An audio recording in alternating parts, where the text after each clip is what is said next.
తీసుకున్నారు సార్ భూములు. అంటే మా మత్స్యకారులకి ఏమి ఇబ్బంది లేదని ఆ రోజు రాజశేఖర రెడ్డి గారు చెప్పడం జరిగింది.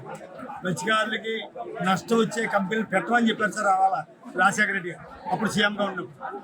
ఈవేళ ఇప్పుడు కట్టిన కంపెనీలు దివీస్ ఫార్మా, కేజీపీఎల్ పోర్టు,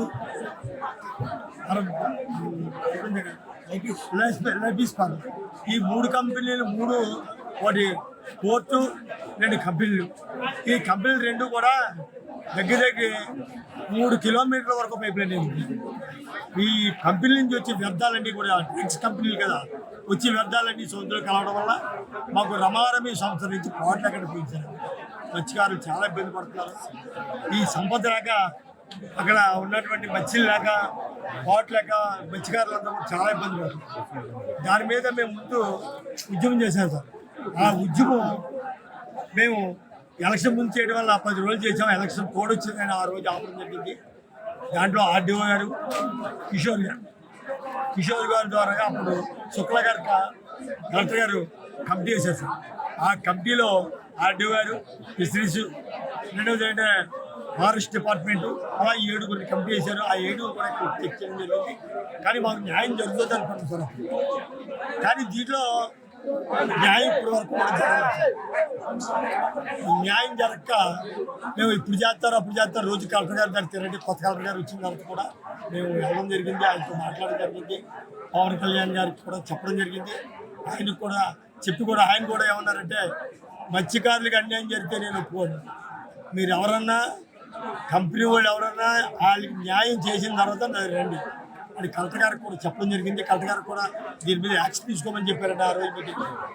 కానీ ఇంతవరకు కంపెనీ వాళ్ళు ఎవరిని లెక్క చేయలేదు సార్. కంపెనీ వాళ్ళు లెక్క చేయలేదు, ఎవరిని కూడా లెక్క చేయకుండా వాళ్ళు ఇష్టానుసారం చేస్తారు. వైసీపీలో ఉన్నప్పుడు వాళ్ళు పెట్టిన కంపెనీలు టీడీపీ వచ్చిన తర్వాత కానీ జనసేన వచ్చిన తర్వాత నన్ను ఏం చేస్తారని ఉద్దేశంతో ఉన్నారు. ఇక్కడ ఉన్నటువంటి నాయకత్వం అటువంటిది కాదు, వైసీపీ నాయకత్వం కాదండి. ఇప్పుడు జనసేన నాయకత్వం, మన తెలుగుదేశం నాయకత్వం, ఈ నాయకత్వంలో ఖచ్చితంగా మాకు న్యాయం జరుగుతుందని మా మత్స్యకారులందరూ కూడా ఆశతో ఉన్నాం. ఈ అరవిందో కంపెనీ కోసం, వాళ్ళ దోపిడీ కోసం ఈ మత్స్యకార ధర్నా చేయడం జరుగుతుంది. ఎందుకంటే గతంలో మీ అందరికీ తెలుసు, ఆ రోజు కూడా మీరు మీడియా వారు అందరూ సహకరించారు.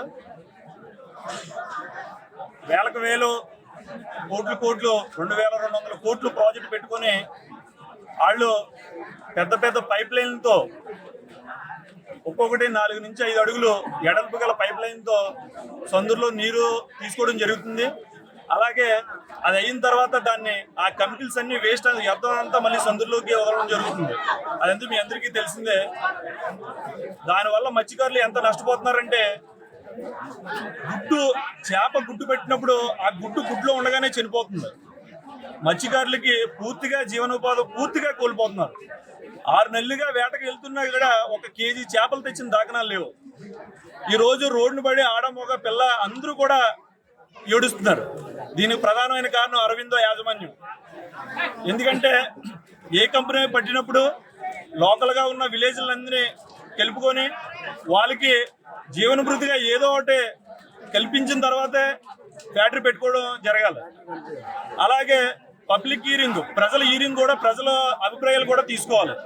వీళ్ళు ఏ రోజు కూడా ప్రజల అభిప్రాయం తీసుకోకుండా కంపెనీ పెట్టేసి కొంతమంది నాయకుల్ని మభ్యపెట్టి వాళ్ళని తప్పుదారి పెట్టించి ఎంచోపో ప్రశ్నించే గొంతుకులకి రూపాయో 10 రూపాయో వాళ్ళకి డబ్బుల పరంగా వాళ్ళకి ఇచ్చి నాయకులు కొనేసి, అధికారులు కొనేసి వాళ్ళని తప్పుదో పెట్టిస్తారు తప్ప ప్రజలకి న్యాయం జరగట్లేదు, ప్రజలకు న్యాయం చేయట్లేదు. మరి ప్రజలకు న్యాయం చేయట్లేదు అంటే కొత్తగా వచ్చినటువంటి మా డిప్యూటీ సీఎం గారు పవన్ కళ్యాణ్ గారి దృష్టికి మీరు అందరూ తీసుకెళ్లాలని, అలాగే మాకు ఈ మత్స్యకారులందరికీ జీవనభృతి నెలకి 20,000 రూపాయలు చెప్పని, ఒక రేషన్ కోటికి నెలకి 20,000 రూపాయలు చెప్పని రేషన్ కోటికి ఇవ్వాలని, అలాగే వాళ్ళకి బోట్లకి నష్టపరిహారం, వాళ్ళకే నష్టపరిహారం ఇవ్వాలని, లేని పక్షంలో మాకు పైప్ లైన్ పూర్తిగా తొలగించాలని, పైప్ లైన్లో సొందూరులోకి కంప్లీట్గా తొలగించి తీయాలని కోరుకుంటున్నాం. అలాగే డిప్యూటీ సీఎం గారికి రిక్వెస్ట్ ఏంటంటే, సార్ మిమ్మల్ని నమ్మి ప్రజలు ఓట్లు వేశారు కాబట్టి, మిమ్మల్ని గెలిపించారు కాబట్టి ఈ ప్రజలకు న్యాయం చేయండి సార్.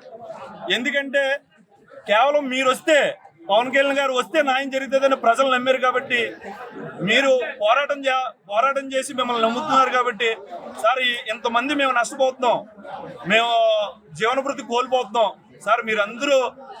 మీరు పవన్ కళ్యాణ్ గారు అలాగే సీఎం చంద్రబాబు నాయుడు గారు కూడా దీన్ని చూసి మా బాధ ఆలకించి, మా గోరు ఆలకించి మీరు మాకు సహాయం చేయాలని, మాకు తగిన న్యాయం చేయాలని కోరుకుంటున్నాం సార్. మరిన్ని వీడియోస్ కోసం ఛానల్ సబ్స్క్రైబ్ చేయండి. లేటెస్ట్ అప్డేట్స్ కోసం వాట్సాప్ ఛానల్ ఫాలో అవ్వండి. అండ్ లింక్ డిస్క్రిప్షన్ లో ఉంది.